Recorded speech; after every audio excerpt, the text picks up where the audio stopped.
आणि आपण पाहताय एलएस मराठी। आताच एक मोठी ब्रेकिंग न्यूज आहे।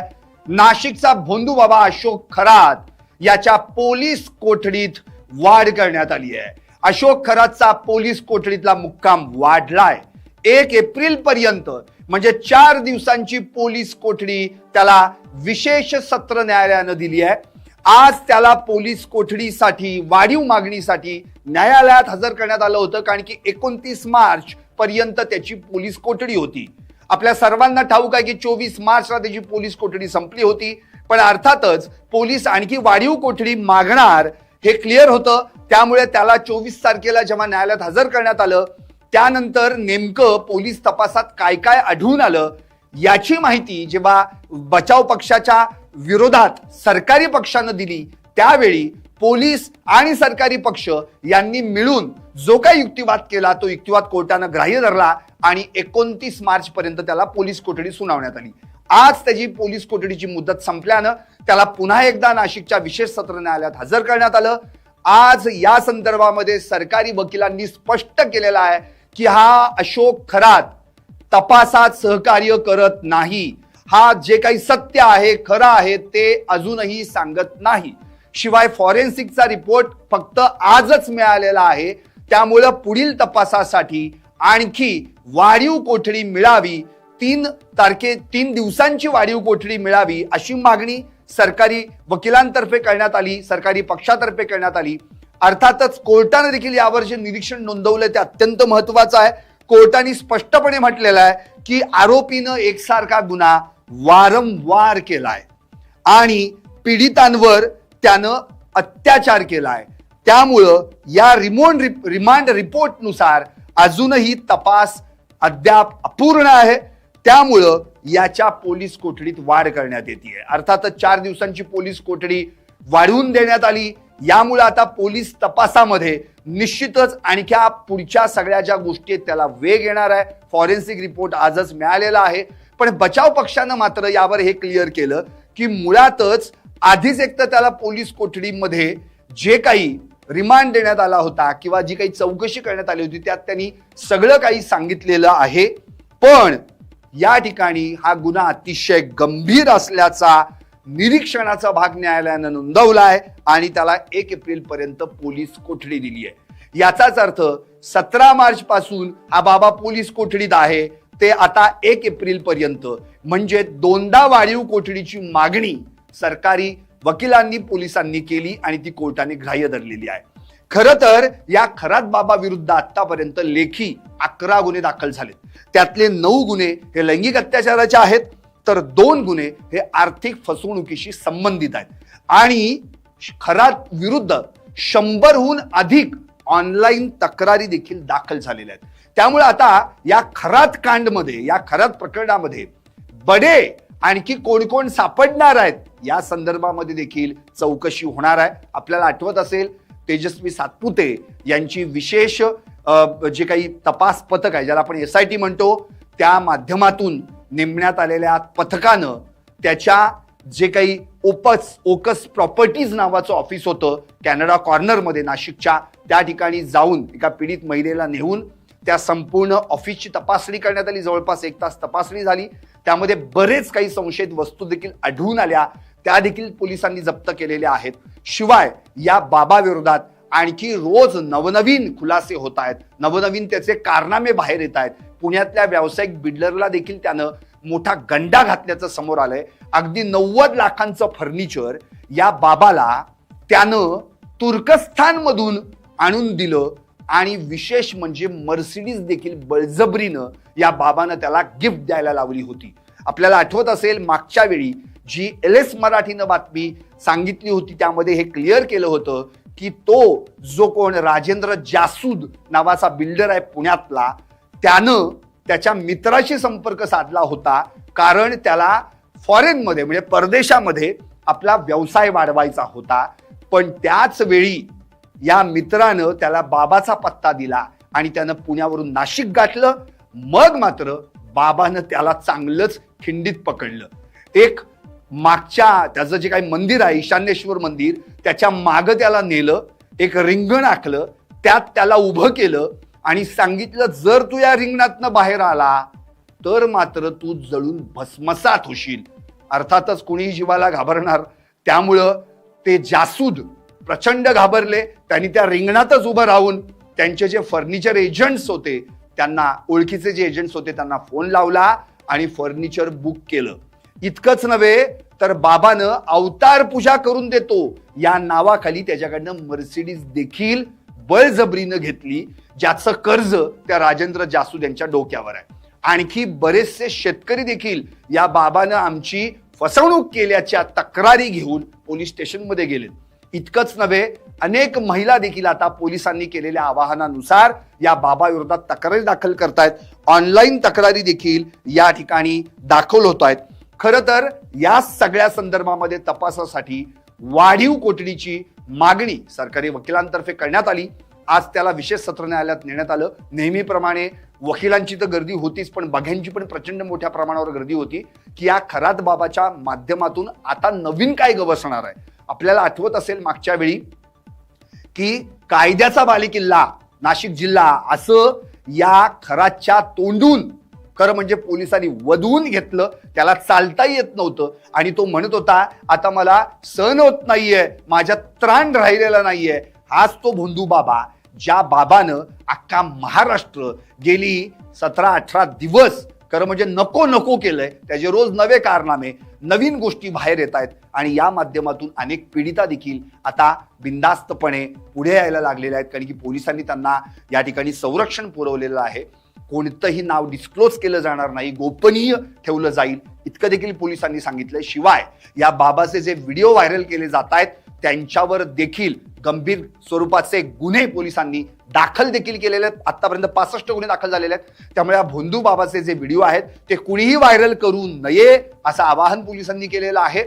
विशेषतः खरं म्हणजे आतापर्यंत या भोंदू बाबानं जे काही उद्योग केले त्यामध्ये आर्थिक फसवणुकीचे गुन्हे दाखल आहेतच, लैंगिक अत्याचाराचे गुन्हे दाखल आहेतच आणि मागच्या वेळी आपल्याला कोर्टातला सरकारी वकिलांचा युक्तिवाद आठवत असेल.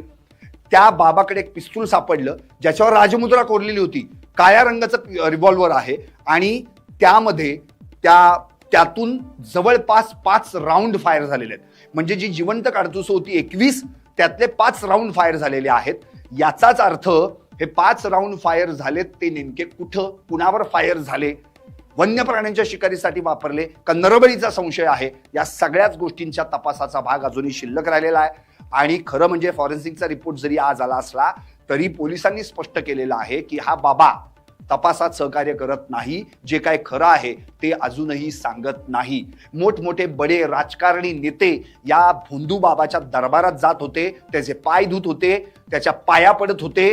खरं तर जितेंद्र आव्हाडांनी परवा विधानसभेतच स्पष्टपणे हे आणखी क्लिअर केलं होतं की हा जो बाबा आहे या बाबाच्या नादी लागून जवळपास 38 आमदारांनी खरं तर या ठिकाणी आपल्या करंगळ्या कापून घेतल्या होत्या आणि त्याची लिस्ट त्यांच्याकडे आहे असं त्यांनी स्पष्टपणे म्हटलं होतं.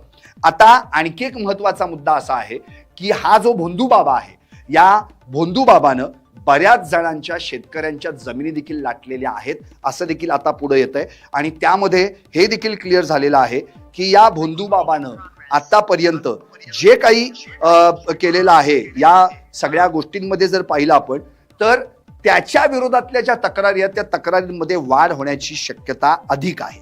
आणि याच दृष्टिकोनातून आता आणखी एक महत्वाचा मुद्दा म्हणजे या बाबाला या सगळ्या प्रकरणात कोणी मदत केली आहे का, या मदतीच्या माध्यमातून आणखी कुणाची नावं पुढे येणार आहेत ते देखील लवकरात लवकर पोलीस तपासात निष्पन्न होणार आहे. भले बचाव पक्षातर्फे बाबाला पोलीस कोठडीची गरज काय, न्यायालयीन कोठडीत देऊन देखील पुढचा तपास केला जाऊ शकतो असं म्हणणं मांडलं जात असलं तरी सरकारी वकिलांनी हे स्पष्ट केलेलं आहे की अजून बऱ्याचशा तक्रारी दाखल होत आहेत, त्यामुळं आणखी तपासाची गरज आहे. आणि याच सगळ्या प्रश्नाचा, या युक्तिवादाचा मुद्दा या ठिकाणी खरं म्हणजे कोर्टानं ग्राह्य धरला आणि 4 दिवसांची वाढीव पोलीस कोठडी दिली. 1 एप्रिल पर्यंत हा बाबा अजूनही पोलीस कोठडीत असणार आहे. त्याच्याकडून बरंच काही अजूनही बाहेर निघणं अत्यंत गरजेचं आहे. मध्ये आपल्या सर्वांना ठाऊक आहे की या भोंदू अशोक खरातला खरं म्हणजे आतापर्यंत 1 तारखेपर्यंत जी काही पोलीस कोठडी देण्यात आलेली आहे त्या सगळ्यांमध्ये अत्यंत महत्वाचा मुद्दा हाच आहे की वाढीव कोठडी दिल्यानं आणखी 4 दिवसांमध्ये पोलिसांना तपासाची आणखी नवी दिशा सापडू शकते. आणि याच युक्तिवादादरम्यान त्याला जे काही कोर्टमध्ये हजर करण्यात आलं होतं मागच्या वेळी, तेव्हा आठवते आपल्याला की कोर्टानंच बाबाला विचारलं होतं की बाबा तुला या संदर्भात काय म्हणायचंय का, सांगायचंय का. त्यावर तो म्हणाला होता की वाघ साप याचा माझ्याशी काहीच संबंध नाहीये वगैरे. आणि मुळातच त्याने एक मध्ये पण स्टेटमेंट एक चौकशी दरम्यान दिलं होतं की मी जे काही करतोय ते खरं म्हणजे एक माझ्या विधीच्या कृतीचाच एक भाग होता. आणि दुसरी गोष्ट त्याने तर आणखी हाईट म्हणजे तो कोठडीत असून देखील मंत्राचा जप करतोय, ज्यांचं भलं केलं तेच माझ्यावर उलटले असं म्हणतोय. आणि यापुढे मी आता माझ्या मेंदूचा वापर करणार अशा देखील बाता त्यांनी मारल्यात. इव्हन ज्याला त्या पहिल्यांदा जेव्हा अटक करण्यात आली त्यावेळी आपल्याला आठवत असेल की या सगळ्यांमध्ये त्याला हे क्लिअर झालं होतं की मुळातच हा जो भोंदू बाबा आहे यानं पोलिसांना जेव्हा त्याला रिमांडमध्ये घेण्यात आलं त्यावेळी तो म्हणाला होता की तुम्ही मला अटक करून काही मिळणार नाही, खरं म्हणजे मला अटक करून तुम्ही घोर पाप करताय आणि यामुळे परमेश्वर तुमच्यावर कोपेल. आता या अशा बाता मारणाऱ्या भोंदू बाबाला खरं म्हणजे मुसक्या आवडल्यानंतर पोलिसांनी जेव्हा त्याला त्याची धिंड काढली होती, आपल्याला आपण सगळ्यांनी बघितलेल्या अख्ख्या महाराष्ट्रानं, तेव्हा त्याला चालता सुद्धा येत नव्हतं. त्याच वेळी कळलं की याला कशा पद्धतीनं त्या ठिकाणी चौकशीचा प्रसाद देण्यात आलाय. एकंदरीत भोंदू बाबाच्या आतापर्यंतच्या सगळ्या लीला LS मराठीवर आपण प्रत्येक वेगवेगळ्या आपले जे रिपोर्टर्स आहेत त्यांनी दिलेल्या माध्यमातून, त्यांनी पुरवलेल्या माहितीमधून पाहिलेल्या आहेत. शिवाय आपण या संदर्भामध्ये अनेक जे या प्रकरणाशी नजर ठेवून आहेत आणि या प्रकरणावर भाष्य करतायत त्या सगळ्यांच्या मुलाखतींच्या माध्यमातून देखील आम्ही तुमच्यापर्यंत या भोंदू बाबाचा हा सगळा जो काही खोटा कारभार आहे तो तुमच्यापर्यंत पोहोचवण्याचा LS मराठी नेहमी प्रयत्न करते. आणखी एक महत्वाचा मुद्दा म्हणजे या भोंदू खरातला 1 तारखेपर्यंत जी पोलीस कोठडी देण्यात आलेली आहे त्यावेळी या सगळ्यांसंदर्भातला आत्ता जो महत्वाचा युक्तिवाद जो आहे म्हणजे कोर्टात जो झालेला, त्या युक्तिवादादरम्यान वकिलांसोबत नेमकी काय बातचीत झाली आहे या संदर्भात आमचे नाशिकचे जे रिपोर्टर आहेत प्रतिनिधी वैभव घुगे हे आता या ठिकाणी नेमकी आपल्याला या संदर्भात माहिती देणार आहेत. पाहूयात की नेमकं वैभव घुले या ठिकाणी लैंगिक अत्याचार काय माहिती देणार आहे. विरोधी कायद्याअंतर्गत अटक झालेल्या भोंदू खरात याला आता पुन्हा एकदा 4 दिवसांची पोलीस कोठडी जी आहे ती सुनावण्यात आलेली आहे. दरम्यान या सर्व संदर्भात युक्तिवादादरम्यान जे वकील आतमध्ये होते त्यांच्याशी आपण चर्चा करणार आहोत. सर, LS मराठीमध्ये आपलं स्वागत. काय नेमकं युक्तिवादादरम्यान घडलं, काय सर्व संदर्भात युक्तिवाद करण्यात आला होता? असं आहे की सरकारी वकिलांचं म्हणणं आणि आयोचं म्हणणं आहे की तो पोलीस इन्व्हेस्टिगेशनमध्ये सपोर्ट करत नाही आहे आणि माहिती पूर्ण देत नाही आहे. आणि त्याच्याकडनं काही मोबाईलमध्ये डेटा पण रिकवर झाला आहे, त्याच्या संदर्भात पोलीस तपास करायचा आहे म्हणून ती PC मागवण्यात आली होती. आणि त्याच्या वकील म्हणतं की MCR करण्यात यावं, काही विशेष डेव्हलपमेंट दिसत नाही आहे. परंतु बरेचसे, कारण की बरेच हेल्पलाईनवरून पण बऱ्याचशा कंप्लेंट्स आलेल्या आहेत महिलांच्या, कोर्टाने ते पण कन्सिडर करून ते सगळं पुढे इन्व्हेस्टिगेशन अजून करण्यात यावं असं मागील युक्तिवादादरम्यान देखील खरातच्या वकिलाकडून जो आहे तो याला MCR करण्यात यावा, कुठल्याही प्रकारची जी आहे ती आता सत्यता या सर्व संदर्भात आढळत नाही आहे. अजून काही जी आहे ती माहिती अजून कुठल्याही प्रकारची नसल्याचं त्याच्याकडून सांगण्यात आलं होतं. आता आज देखील त्याच्याकडून MCR करावा अशी माहिती त्यांच्याकडून देण्यात आली. नेमकं काय या संदर्भात काय माहिती आहे का, तो इन्व्हेस्टिगेशन म्हणजे इन्व्हेस्टिगेशनला सपोर्ट करत नसल्यामुळे त्याच्याकडनं माहिती मिळत नाही. बरोबर, तो लपवण्याचा प्रयत्न करून त्याच्यामध्ये तो शातीर आहे, तो माहिती लपवण्यामध्ये, आणि त्यामुळे पोलीस पुढे जाऊ शकत नाही. मिळते ते थोडी जी माहिती मिळते पण त्याच्यातनं बरंच काही बाहेर येतं आहे. जसं आज मोबाईल डेटा रिकवर केला, रिस्टोअर केला, क्लोनिंग पण त्यांना म्हणजे एक्झॅक्ट डेटा त्यांना भेटलेला आहे. बरोबर, त्याच्यामुळे त्यांना पुढे जाऊन पण अजून बरेचसे इन्फॉर्मेशन भेटू शकतात. कारण रिव्हॉल्वर आहे, ते रिव्हॉल्वरचे पण अजून बरेचसा तपास बाकी आहे. मागे देखील खरं तर जे सरकारी वकील आहेत अजय मिसर यांनी जे आहेत या सर्व संदर्भात जे आहे त्यांनी नरबळी घेतल्याचा जो खरं तर दावा जो आहे तो त्याच्यावर केलेला होता, असा आरोप थेट खरातवर करण्यात आला होता. त्या सर्व संदर्भात आज या ठिकाणी काही घडलं आहे का, काही समोर आलेलं आहेत का? त्याबद्दल काही नव्हतं आज, काही त्याच्याबद्दल काही बोलणं तिथे काही झालं नाही आज युक्तिवादामध्ये. आज फक्त एवढंच झालं की तो कॉपरेट करत नाही इन्व्हेस्टिगेशनमध्ये, आणि ती इन्फॉर्मेशन जी मोबाईलमधनं जी मिळाली पोलिसांना त्याचं, आणि यांनी आता डिफेन्स लॉयर म्हणतात की ते फॉरेन्सिकला तपासले पाहिजे. व्हिडिओ जे आहेत ते फेक पण असू शकतात, AI जनरेटर त्याचं फॉरेन्सिक लॅबमध्ये FSLमध्ये जाऊन त्यांनी तपासलं पाहिजे, हे त्यांचं डिफेन्स लॉयरचं म्हणणं होतं. नक्कीच, धन्यवाद सर. खरं तर अशोक खरात हा जो आहे तो पोलिसांना जो आहे तो सपोर्ट करत नाही आहे. कुठल्याही पद्धतीची त्याच्याकडून जी आहे ती माहिती रिकवर होत नाही आहे. खरं तर मोबाईलचा डाटा जो आहे तो काहीसा पद्धतीने रिकवर करण्यात पोलिसांना SIT पथकाला जे आहे ते यश आलेलं आहे. मात्र अशोक खरात जो आहे तो पोलिसांना कुठल्याही प्रकारची या सर्व माहिती देण्यास मदत करत नाही, असा खरं तर आरोप जो आहे तो त्याच्यावर करण्यात आलेला आहे. आणि याच दरम्यान आता त्याला पुन्हा 1 तारखेपर्यंतची आहे ती पोलीस कोठडी न्यायालयाने सुनावलेली आहे. वैभव घुगे, LS मराठी. अजून करण्यात यावं असं मागील युक्तिवादादरम्यान देखील खरातच्या वकिलाकडून जो आहे तो याला MCR करण्यात यावा, कुठल्याही प्रकारची जी आहे ती आता सत्यता या सर्व संदर्भात आढळत नाही आहे. अजून काही जी आहे ती माहिती अजून कुठल्याही प्रकारची नसल्याचं त्याच्याकडून सांगण्यात आलं होतं. आता आज देखील त्याच्याकडून MCR करावा अशी माहिती त्यांच्याकडून देण्यात आली. नेमकं काय या संदर्भात काय माहिती आहे का, तो इन्व्हेस्टिगेशन करत म्हणजे इन्व्हेस्टिगेशनला सपोर्ट करत नसल्यामुळे त्याच्याकडं माहिती मिळत नाही. बरोबर, तो लपवण्याचा प्रयत्न करून त्याच्यामुळे तो शातीर आहे, तो माहिती लपवण्यामध्ये, आणि त्यामुळे पोलीस पुढे जाऊ शकत नाही. मिळते ते थोडी जी माहिती मिळते पण त्याच्यातनं बरंच काही बाहेर येतं आहे. जसं आज मोबाईल डेटा रिकवर केला, रिस्टोअर केला, क्लोनिंग पण त्यांना म्हणजे की एक्झॅक्ट डेटा त्यांना भेटलेला आहे. बरोबर, त्याच्यामुळे त्यांना पुढे जाऊन पण अजून बरेचसे इन्फॉर्मेशन भेटू शकतात. कारण रिव्हॉल्वर आहे, ते रिव्हॉल्वरचे पण अजून बरेचसा तपास बाकी आहे. मागे देखील खरं तर जे सरकारी वकील आहेत अजय मिसर यांनी जे आहेत या सर्व संदर्भात जे आहे त्यांनी नरबळी घेतल्याचा जो खरं तर दावा जो आहे तो त्याच्यावर केलेला होता, असा आरोप थेट खरातवर करण्यात आला होता. त्या सर्व संदर्भात आज या ठिकाणी काही घडलं आहे का, काही समोर आलेलं आहेत का? त्याबद्दल काही नव्हतं आज, काही त्याच्याबद्दल काही बोलणं तिथे काही झालं नाही आज युक्तिवादामध्ये. आज फक्त एवढंच झालं की तो कॉपरेट करत नाही इन्व्हेस्टिगेशनमध्ये, आणि ती इन्फॉर्मेशन जी मोबाईलमधनं जी मिळाली पोलिसांना त्याचं, आणि यांनी आता डिफेन्स लॉयर म्हणतात की ते फॉरेन्सिकला तपासले पाहिजे. व्हिडिओ जे आहेत ते फेक पण असू शकतात, AI जनरेटर त्याचं फॉरेन्सिक लॅबमध्ये FSLमध्ये जाऊन त्यांनी तपासलं पाहिजे, हे त्यांचं डिफेन्स लॉयरचं म्हणणं होतं. नक्कीच, धन्यवाद सर.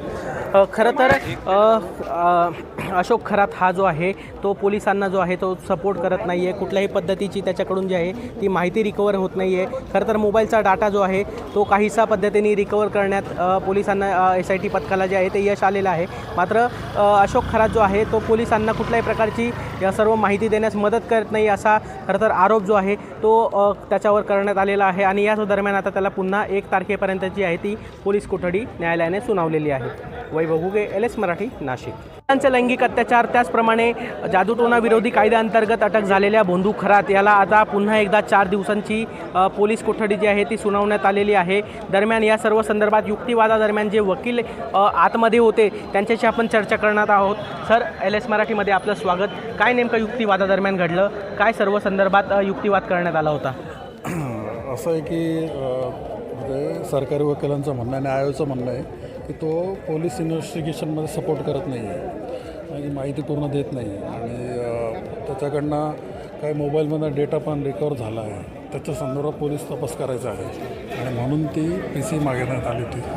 आणि त्याच्या वकील म्हणतं की MCR करण्यात यावं. काही विशेष डेव्हलपमेंट दिसत नाही आहे, परंतु बरेचसे, कारण की बरेच हेल्पलाईनवरून पण बऱ्याचशा कंप्लेंट्स आलेल्या आहेत महिलांच्या. कोर्टाने ते पण कन्सिडर करून ते सगळं पुढे इन्व्हेस्टिगेशन अजून करण्यात यावं असं कोर्टाचा मागील युक्तिवादादरम्यान देखील खरातच्या वकिलाकडून जो आहे तो याला MCR करण्यात यावा, कुठल्याही प्रकारची जी आहे ती आता सत्यता या सर्व संदर्भात आढळत नाही आहे. अजून काही जी आहे ती माहिती अजून कुठल्याही प्रकारची नसल्याचं त्याच्याकडून सांगण्यात आलं होतं. आता आज देखील त्याच्याकडून MCR करावा अशी माहिती त्यांच्याकडून देण्यात आली. नेमकं काय या संदर्भात? काय माहिती आहे का, तो इन्व्हेस्टिगेशन करत म्हणजे इन्व्हेस्टिगेशनला सपोर्ट करत नसल्यामुळे त्याच्याकडं माहिती मिळत नाही.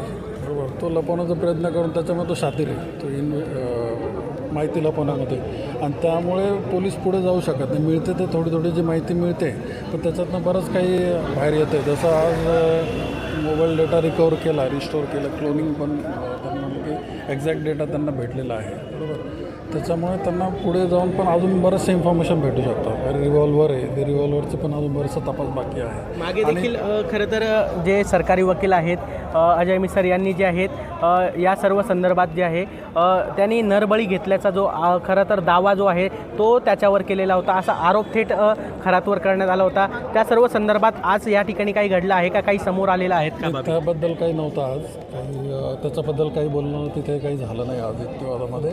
आज फक्त एवढंच झालं की तो नाशिकच्या विशेष सत्र न्यायालयात भोंदूबाबा अशोक खरातला 4 दिवसांची वाढीव पोलीस कोठडी मिळाल्याची माहिती तुमच्यापर्यंत पोहोचली आहेच. पण हे सगळं जे काही ज्यांनी कव्हरेज केलेलं आहे, आमचे नाशिकचे प्रतिनिधी या ठिकाणी वैभव घुगे माझ्यासोबत जोडले गेलेले आहेत. थेट आपण त्यांच्याशी संवाद साधणार आहोत. वैभव, नेमकं आज काय घडलं? खरातला जेव्हा त्या ठिकाणी कोर्टात हजर करण्यात आलं, नेमका युक्तिवाद काय घडला? संदीप सर, नाशिकमध्ये खरं तर आता पोलीस कोठडी जी आहे ती आज अशोक खरातची पूर्ण झाली आणि त्याला न्यायालयात जे आहे ते आज हजर करण्यात आलं. आणि या सर्व दरम्यान जे आहेत युक्तिवादात सरकारी वकिलाची बाजू जी आहे ते सैरेंद्र बागडे यांनी मांडली होती. त्याचप्रमाणे खरातची बाजू जी आहे ती सचिन भाटे यांच्याकडून मांडण्यात आली होती. या दोघांमध्ये जो आहे तो युक्तिवाद न्यायालयात सुरू होता. याच दरम्यान आता युक्तिवादात खरं तर सरकारी वकिलांकडून जी आहे ती जी बाजू मांडण्यात आली आहे त्यामध्ये मोबाईलची तपासणी जी आहे ती अद्याप खरातची जी आहे ती बाकी आहे. त्याचप्रमाणे जंगम मालमत्ता, स्थावर मालमत्ता याची माहिती जी आहे ती अजून बाकी आहे. त्याचप्रमाणे द्रव्य, पाणी आणि पेढा यामध्ये हा लोकांना काय खाऊ घालायचा, यामध्ये हा काय मिक्स करत होता आणि लोकांना त्याची भूल घालत होता, हे बघणं महत्वाचं असणार आहे. कारण ती चौकशी जी आहे ती अजून SIT कडून खरं तर बाकी आहे. हे देखील त्यांनी युक्तिवादादरम्यान त्या ठिकाणी सादर केलेलं आहे. त्याचप्रमाणे हेल्पलाईन कॉल माहितीसाठी जी आहे ती रजिस्टर नोंदणी केली जाते, त्यासाठीची माहिती जी आहे ती अद्यापही गोळा करायची SIT ला बाकी आहे. त्याचप्रमाणे खरात हा महत्वाचं, खरात हा 12वी देखील नापास आहे. SITच्या तपास अधिकाऱ्यांकडून युक्तिवादादरम्यान त्या ठिकाणी सांगण्यात आलं, खरात हा 12वी नापास आहे. त्याचे कुठल्याही प्रकारचे पदवीचे कागदपत्र हे अद्यापही SIT चौकशीकडे वर्ग केलेले नाही, त्यांनी जमा केलेले नाही. हे देखील कोर्टामध्ये जे आहेत ते युक्तिवादादरम्यान त्या ठिकाणी SITच्या तपास अधिकाऱ्यांकडून खरं तर न्यायालयात सांगण्यात आलेलं होतं. त्याचप्रमाणे खरातचे जे साथीदार आहेत, या साथीदारांचा शोध हा अजूनही बाकी आहे. त्यामुळे याला अद्यापही MCR न करता त्याला पोलीस कोठडी द्यावी अशा प्रकारची मागणी SITच्या अधिकाऱ्यांनी, त्याचप्रमाणे SITची बाजू मांडणाऱ्या सरकारी वकिलांकडून न्यायालयात करण्यात आली आहे. संदीप सर, वैभव, आणखी एक महत्वाचा मुद्दा मला जाणून घ्यायचा आहे की मुळात खरातला जेव्हा आज हजर करण्यात आलं तेव्हा सगळ्यांना असं वाटत होतं की कदाचित हा MCR मध्ये जातोय की काय, न्यायालयीन कोठडीमध्ये जातोय की काय, कारण की मागच्या वेळी त्याच्याच वकिलानं या ठिकाणी न्यायालयीन कोठडीची मागणी केली होती. पण आज सरकारी वकिलांनी तर स्पष्ट केलेलं आहे की तो तपासाला सहकार्य करत नाहीये, खरं काय ते सांगत नाहीये. नेमकं काय त्यावर सरकारी वकिलांनी काय म्हटलं होतं, नेमका या गोष्टीवर प्रकाश टाकू शकशील वैभव? संदीप सर, आपण जर मागील ज्या वेळेस त्याला पोलीस कोठडी त्याची संपली होती आणि त्यानंतर त्याला माननीय न्यायालयात जे आहे ते हजर केलं होतं, त्यावेळेस पोलीस कोठडी जी आहे ती SIT ला पुन्हा मिळावी यासाठी SIT कडून खरं तर मुख्य बाजू जी मांडण्यात आली होती. आणि त्यावेळेसचे जे सरकारी वकील होते अजय मिसर, जे वरिष्ठ वकील आहेत, यांनी जी बाजू मांडली होती आणि याच्यावर जो खरातवर जो आहे तो थेट आरोप त्यांच्याकडून करण्यात आला होता की खरातने जो आहे तो नरबळी घेतलेला आहे आणि जे त्याच्या चौकशी दरम्यान, तपासणी दरम्यान त्याच्या जे फार्म हाऊसवर जे मिरज या ठिकाणी सिन्नर येथील जे त्याचं फार्म हाऊस आहे या ठिकाणी जे एक कारतूस भेटलेले होते आणि जिवंत पिस्तूल जे त्या ठिकाणी सापडले होते, त्यांनी नरबळी घेतला, याची चौकशी आम्हाला हवी आहे, यासाठी त्याची पोलीस कोठडी मागून घेतली होती. मात्र महत्वाचं असं आहे की याच दरम्यान आता या न्यायालयात त्याला हजर केले असता या सर्व संदर्भात नरबळीचा कुठल्याही प्रकारचा उल्लेख हा या युक्तिवादादरम्यान झालेला नाहीये. आणि खरं तर आपण जसं म्हटलात की या सर्व संदर्भात अद्याप जी ठोस जी माहिती आहे ती आपल्यापर्यंत अजून आलेली नाहीये. त्यामुळे आपण लोकांपर्यंत जी माहिती देतो आहे ती सूत्रांच्या आपल्या जी प्राथमिक माहिती आहे त्या आधारे आहे. संदीप सर. ओके, आताच तू वकिलांशी पण बोलला, सरकारी वकिलांशी, त्यांचं काय म्हणणं होतं या संदर्भामध्ये, काय सांगितलं त्यांनी? खरातची जी चौकशी सुरू आहे संदीप सर, या दरम्यान अशोक खरात जो आहे तो पोलिसांना SIT पथकाला जी आहे ती कुठल्याही प्रकारची माहिती देण्यासाठी जी आहे मदत करत नाहीये. खरं तर त्याची जी चौकशी अद्याप जवळपास 10 ते 12 दिवसांपासून सुरू आहे. सर्व मालमत्तांची देखील सुरू आहे, त्याची देखील सुरू आहे. या सर्व संदर्भात माहिती देणं त्यांनी SITला किंवा पोलिसांना हे महत्वाचं आहे. मात्र त्याच्याकडून कुठल्याही प्रकारची जी माहिती आहे ती अद्यापही पोलिसांना मिळत नाहीये. जशी पाहिजे जी संपूर्ण माहिती जी पोलिसांना SIT पथकांना पाहिजे आहे त्यांना ती माहिती मिळत नाहीये. त्यामुळे त्याची पोलीस कोठडी जी आहे ते आता पुन्हा वाढवून द्यावी अशी मागणी त्यांनी या ठिकाणी केली होती. आणि खरं तर 3 दिवसाची जी पोलीस कोठडी आहे ती आता त्याला मिळालेली आहे. 1 एप्रिल पर्यंतची पोलीस कोठडी आता पुन्हा खरातला एकंदरीत देण्यात आलेली आहे. वैभव, कोर्टानं या संदर्भामध्ये काय निरीक्षण नोंदवलं आणि मग त्याला पोलीस कोठडीची वाढवून देण्यात आली, नेमकं काय कोर्टानं म्हटलं या संदर्भामध्ये? संदीप सर, कोर्टामध्ये जे आहेत खरातचे जे साथीदार आहेत जे या सर्व संदर्भात त्या खरातला जे आहे ती मदत करत होते, त्याचप्रमाणे खरातचे इतर जे बाकीचे मोबाईलचा डाटा जो आहे तो आतापर्यंत पोलिसांनी अर्धा जो आहे तो रिकव्हर केलेला आहे. मात्र अजूनही काही जो डाटा आहे, जे नंबर आहेत त्यांनी इतर नावाने सेव्ह केलेले आहेत का, की त्या सर्व संदर्भात त्यांनी अजून मोबाईलमध्ये कुठल्या प्रकारचा डाटा हाईड करून ठेवला आहेत का, याची चौकशी SITला खरं तर हवी आहे. हे सर्व संदर्भातला डाटा SIT जे आहे तो गोळा करत आहे. त्यामुळे अजूनही आमची चौकशी पूर्ण झालेली नाही, आम्हाला या सर्व संदर्भात वेळ हवा आहे, असा काहीसा युक्तिवाद जो आहे सरकारी SIT वकिलांकडून त्या ठिकाणी करण्यात आलेला होता. त्यामुळे खरातला जी आहे आता 3 दिवसांची पोलीस कोठडी पुन्हा एकदा वाढवून दिलेली आहे. संदीप, एक म्हणायचंय की मुळात या संदर्भामध्ये आता नाशिक मधलं तर वातावरण गढूळ झालेलं आहे, आपण पाहतोय. खरं म्हणजे कोर्टात जेव्हा आज खरातला आणणार होतं, हजर करण्यात येणार होतं, त्यावेळेला प्रचंड गर्दी तुला पाहायला मिळाली का, जशी मागच्या वेळी झाली होती? नक्कीच सर.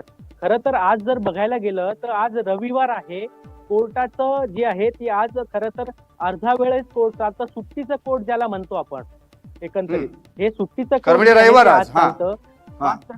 मात्र सुट्टीच्या कोर्ट दरम्यान देखील नागरिकांनी जे आहे या खरात प्रकरणावर लक्ष ठेवून आहेत. त्याच्यात काय न्यायप्रविष्ट बाब समोर येते, लोकांना याची उत्सुकता लागली होती. यामुळे लोकांनी देखील बाहेर न्यायालयाच्या बाहेर जे आहे गेट बाहेर मोठी गर्दी या ठिकाणी केलेली होती. याच सर्व संदर्भात कुठल्याही प्रकारची दुर्घटना घडू नये, अनुचित प्रकार घडू नये यासाठी पोलिसांचा बंदोबस्त जो आहे तो मोठ्या प्रमाणात नक्कीच. वैभव, मी तुझ्याकडे परत येणार आहे. एक मिनिट मी तुला थांबवतो, कारण की याच्यावर राष्ट्रवादीच्या नेत्या रुपाली ठोंबरे पाटील यांची एक महत्वाची प्रतिक्रिया आलेली आहे, आपण ती पहिल्यांदा ऐकूया. आज SITने चाकणकर यांना नोटीस दिलेली समजते. या विषयामध्ये मी पहिल्यापासून सांगितलं, अशोक खरातच्या या भोंदू बाबाच्या प्रकरणात ट्रस्टवर जी लोक आहेत त्याच्यामध्ये राज्य महिला आयोगाच्या अध्यक्षा सुद्धा होत्या, त्यांच्या सगळ्यांची चौकशी होणं गरजेचं आहे. आणि ज्यावेळी आम्ही SITच्या प्रमुख तेजस्विनी सातपुते यांना भेटलो तेव्हाही आम्ही त्यांना निवेदनाद्वारे त्याच्यामध्ये त्यांना आरोपी करणं गरजेचं आहे, कारण का त्यांचा हस्तक्षेप आपल्याला दिसतो. अनेक महिला फक्त राज्य महिला आयोगाच्या अध्यक्ष त्या ट्रस्टवर आहेत म्हणून विश्वासाने तिथे गेलेल्या होत्या. फक्त चाकणकरच नाही, भोंदू बाबाला ज्यांनी ज्यांनी मदत केली, ज्यांनी आर्थिक व्यवहार केले, ज्यांना कल्पना होती की भोंदू बाबा महिलांचे शोषण करतोय, त्याला वाचवण्यासाठी प्रयत्न केले, ते सगळी लोक या गुन्ह्यामध्ये सह आरोपी होतात. आणि माननीय मुख्यमंत्री देवेंद्र फडणवीस साहेब, आयजी दाते साहेब यांनी आधीच सांगितलेलं आहे, कुठल्याही दबावाला बळी पडणार नाही आणि तसं त्यांनी बळी पडू नये म्हणून आम्हीही विनंती केलेली आहे. आणि ह्या अशा घाण गुन्हेगाराला, त्याच्या विकृतीला कायद्याने खेचणं गरजेचं आहे आणि त्याच्यानुसार एसआयटीचे समन्स हे सगळ्यांना गेलेले आहेत. अजूनही जी लोक इतर ट्रस्टी लोक आहेत त्यांचाही सखोल तपास होणं गरजेचं आहे. आज एसआयटीने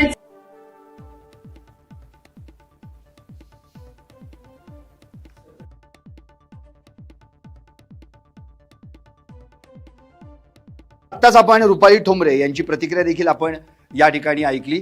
वैभव, मी आता पुन्हा एकदा तुझ्याकडे येतोय. मुळातच यामध्ये बरेच बडे नेते सामील आहेत, कारण की ते बाबाच्या दरबारात जात होते, त्याच्या पाया पडत होते, अक्षरशः पाय धुत होते. अशी काही नावं नाशिकमध्ये, या नावांची काही चर्चा आहे का की बाबा हे देखील आता या बाबाच्या या सगळ्या कृत्यांमध्ये पुढे भविष्यात चौकशीमध्ये सापडू शकतील? नक्कीच संदीप सर, खरं तर आपण जर बघितलं तर 2 दिवसाआधी उभाठा गटाच्या नेत्या यांनी जे आहे नाशिकमध्ये पत्रकार परिषद घेतली होती. सुषमा अंधारे यांनी नाशिकच्या शिवसेना कार्यालयावरती जी आहे ती पत्रकार परिषद घेतली. याच दरम्यान नाशिकमधल्या अनेक बड्या नेत्यांचं त्यांनी जे आहेत फोटोसह प्रसारमाध्यमांना जे आहेत त्यांची माहिती दिली. यांचे देखील फोटो हे भोंदू खरात याच्या सोबत आहेत. म्हणजे याचा अर्थ असा नाही की ज्याने फोटो काढला तो भोंदू खरातच्या या काळ्या कृत्यांमध्ये जे आहे तो सहभागी आहे. मात्र यामध्ये आपण जर बघितलं तर यांची बाब अशी असेल की त्या फोटोंमध्ये जे आहेत ते उभाठा गटाचे देखील अनेक नेते होते, महाविकास आघाडीमधील होते, महायुतीचे होते. आणि याच दरम्यान आता नाशिक मधील जो आपण प्रसार माध्यमांमध्ये पुन्हा एक व्हिडिओ जो आहे तो व्हायरल होत आहे, तो म्हणजे माजी खासदार जे आहेत नाशिकचे शिवसेनेचे जे खासदार होते हेमंत गोडसे यांचा जो आहे तो व्हिडिओ प्रसार माध्यमांमध्ये व्हायरल होत होता. त्यांचा देखील फोटो सुषमा अंधारे यांनी पत्रकार परिषदेदरम्यान दाखवला होता. यांचं देखील नाव आता या सर्व संदर्भात जोडलं जात आहे.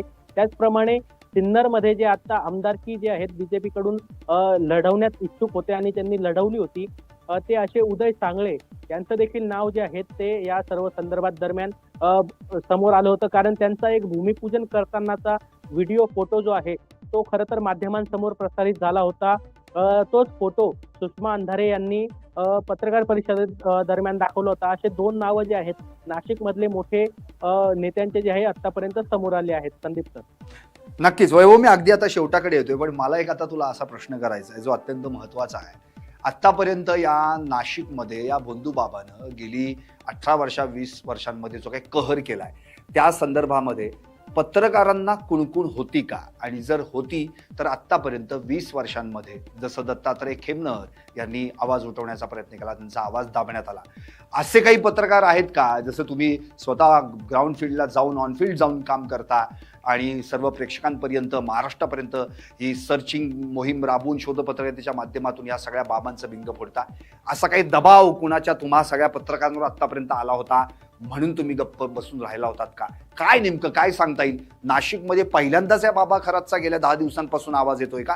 याच्या आधी देखील त्यांनी बरेच उद्योग केले होते. आतापर्यंत सगळं नाशिक गप्प का होतं? काय सांगता येईल अगदी थोडक्यात?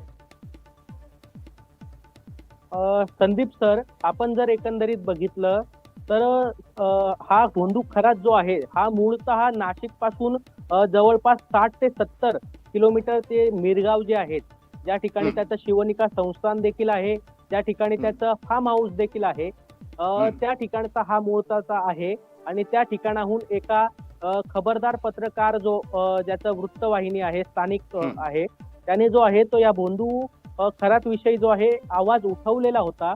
मात्र त्यानंतर त्याला काहीतरी राजकीय दबावानंतर काही अधिकाऱ्यांच्या दबावानंतर जे आहेत त्याच्यावर खरं तर त्याच्या जी स्थानिक वृत्तवाहिनी होती ती बंद करण्यात आली, त्याच्यावर दबाव देण्यात आला होता, त्याला शांत करण्यात आलं होतं. मात्र नाशिकमध्ये जे आहेत भोंदू जे कार्यालय आहे नाशिकच्या कॅनडा कॉर्नर परिसरात, ज्या ठिकाणाहून तो हे ज्योतिषशास्त्राचं अंकशास्त्राचं जे सर्व जे विद्या त्याच्या होत्या त्याच्या दरम्यान हे कार्यालय चालवत होता, त्या ठिकाणी अनेक त्यातील स्थानिक नागरिकांनी अशी माहिती दिली आहे की अनेक म्हणजे मोठ्या लोकांच्या गाड्या, मोठ्या मोठ्या महागड्या गाड्या या ठिकाणी रोज लागायच्या. पण अशा काही प्रकारचं कृत्य जे आहे तो करत असेल असं अद्यापही खरं तर कोणाला याची कुणकुण नव्हती, कोणाला याची कुठल्याही प्रकारची माहिती नव्हती. आणि हा जो प्रकार मी तुम्हाला सिन्नर या ठिकाणचा सांगितला, हा प्रकार जवळपास काहीतरी 5 ते 7 वर्ष आधी घडला होता.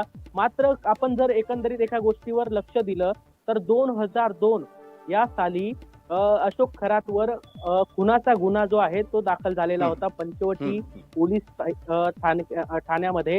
आणि कॉलेज रोड परिसर जो आहे त्या ठिकाणी त्याचं ऑफिस होतं, त्या ठिकाणी त्या ऑफिसला देखील नंतर बंद करण्यात आलं होतं आणि 2002 साली जो आहे हा गुन्हा दाखल करण्यात आला होता. मात्र त्यानंतर हा गुन्हा बंद झाला आणि त्यानंतर या बंदूक कराचं जे आहे कुठल्याही प्रकारची माहिती तर नंतर समोर आली नव्हती. आणि त्यानंतरच त्यांनी नाशिकच्या कॅनडा कॉर्नर परिसरात असलेल्या हे ज्योतिष कार्यालय जे आहे हे सुरू केलं होतं आणि इथून त्याची जे काळे कारनामे आहे तो खरं तर चालवत होता.